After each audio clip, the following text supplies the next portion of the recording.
ब्राह्मणन की बात को सत्य करवे के काजे ठाकुर जी गोकुल गए। मैंने की कैसे नाना जी? तो नाना जी हमारे एक प्रसंग सुनाए कि नंद बाबा यशोदा मैया के कोई लाला नाय हतो। तो नंद बाबा ने अपने कुल पुरोहित सांडिल मुनि से कही कि आप हमारे घर एक अनुष्ठान कर दो, जैसे हमारे घर एक लाला है जाए।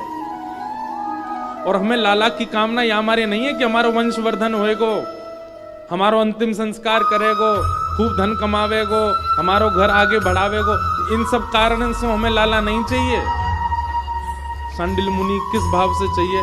बोले संतन की सेवा करवे वारो, गैयान की रक्षा करवे वारो, ब्रजवासीन को लाड़ लड़ावे वारो, इन सबन को सेवक एक चाहिए हमको, ऐसी कृपा कर।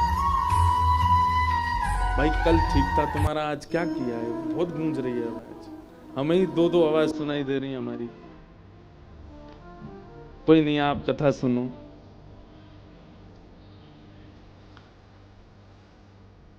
तो क्या बता रहा था? हाँ, तो नंद बाबा यशोदा मैया ने किस भाव से पुत्र की कामना की? गौ सेवा, संत सेवा, ब्रजवासीन की सेवा, इन सबन की सेवा भावना वारो हमें एक लाला चाहिए। और यही भाव से हमारे यहां आप एक अनुष्ठान कर दो। सब लोग इधर देखो, ध्यान से सुनो। तो सांडिल्य मुनि ने एक तिथि निकाली, मुहूर्त निकाला। बोले ठीक है, एक बहुत बढ़िया मुहूर्त है, इसमें हम आएंगे और आपके अनुष्ठान करेंगे। सांडिल्य मुनि तो कहीं किसी कार्य में व्यस्त हो गए, कहीं कोई बड़ा अनुष्ठान था तो नहीं जा पाए। उन्होंने अपने भांजे को भेजा, तो आप जाओ और नंद बाबा के यहां अनुष्ठान करके आओ। सांडिल्य मुनि के भांजे आए। हमारे ब्रज में आज भी नियम है कि कोई संत महापुरुष आए तो माताएं चाहे कितनी भी उम्र की हों, घूंघट करके सिर ढक के थोड़ा वैसे ही प्रणाम करें। तो जैसे ही सांडिल्य मुनि के भांजे घर पर पधारे तो यशोदा मैया ने घूंघट करके आई। अच्छा, यशोदा मैया की आयु 80 वर्ष की, पर मैया सुंदर बहुत हैं। यशोदा मैया का सौंदर्य भागवत में वर्णन किया गया, बहुत सुंदर है यशोदा मैया। कोई विशाल रूप नहीं है मैया का, मैया बड़ी सरल सहज और बड़ी बड़ी बड़ी सुंदर है। ठाकुर जी की मैया है। तो यशोदा मैया जैसे ही सांडिल्य मुनि के भांजे आए, सब आचार्यगण आए, तो श्रृंगार तो किया ही हतो। उनने घूंघट करके जैसे ही प्रणाम करवे गई तो उनको लगे कि कोई नव विवाहिता कोई कन्या प्रणाम कर रही है, क्योंकि यशोदा मैया ऐसे ना रहे में पूरी सज धज के रहे, खूब बढ़िया सुंदर नूपुर पहन के रहे, करधनी पहने, खूब आभूषण धारण करें, कड़ूला पहने, आदि आदि सब भाव। तो उनको देख करके कहीं ऐसा भाव आया कोई नवेली बहू तो नहीं है। ब्राह्मण तो सबको आशीर्वाद देते हैं। जैसे यशोदा मैया ने प्रणाम करी तो सब आचार्य ब्राह्मणों ने सोचा कोई नवीन बहू है, तो सबने चर सौभाग्यवती रहो और आपको पुत्र रत्न की प्राप्ति हो, हमारो ऐसा आशीर्वाद।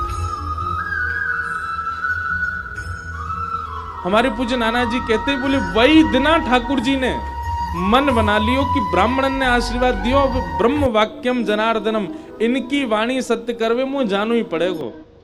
जन्म भले ही देवकी के यहां लिया ठाकुर जी ने।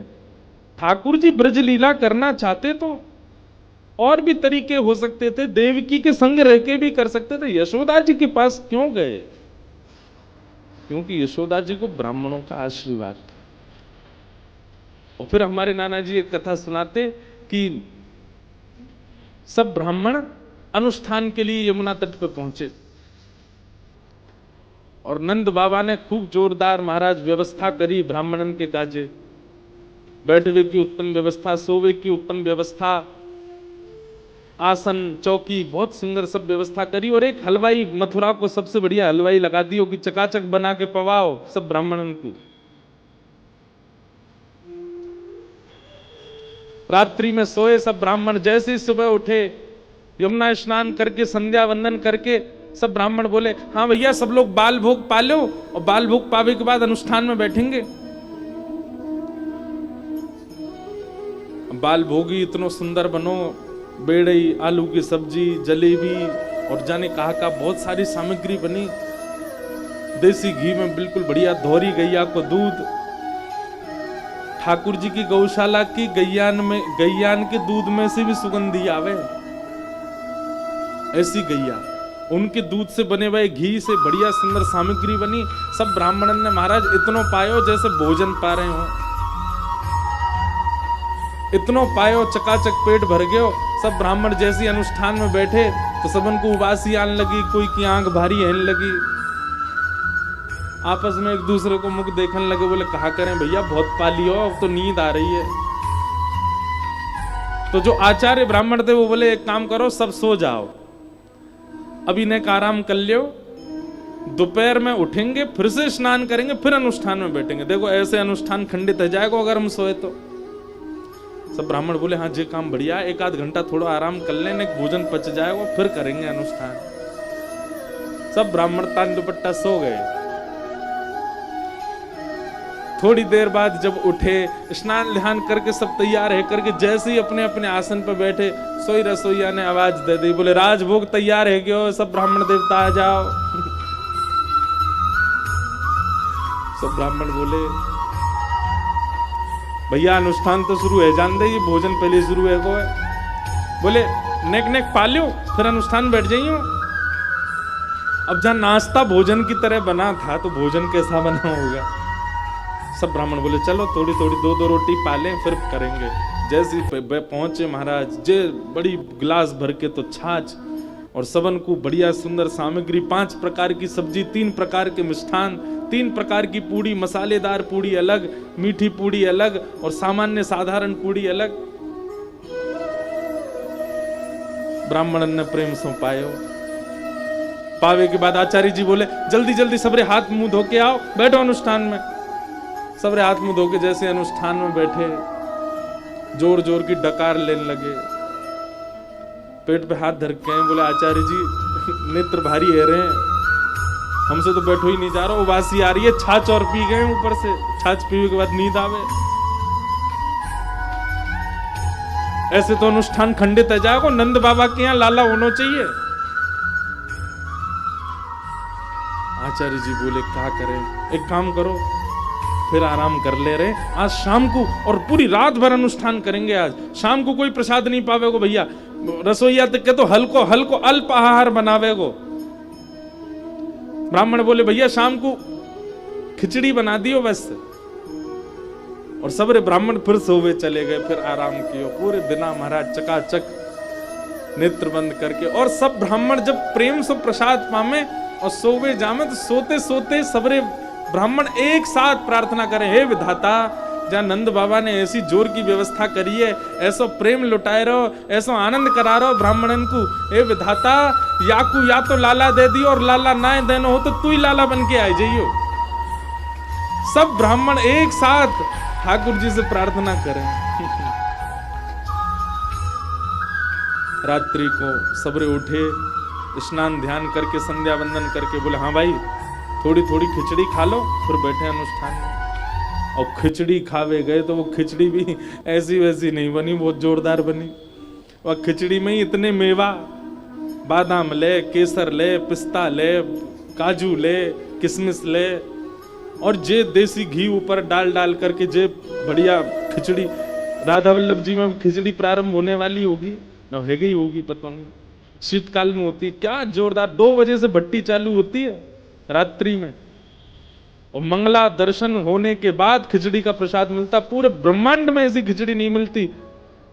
हमें तो ऐसा विश्वास है कि श्री राधा वल्लभ जी में जब खिचड़ी भोग बटता है ना सुबह मंगला में, दर्शनार्थी में गौरते गौर करियो, है सके ब्रह्माऊ आते हो, शंकर जी भी आते हो, वह खिचड़ी को पावे, ऐसी कहीं ना मिल सके ऐसी प्रसाद।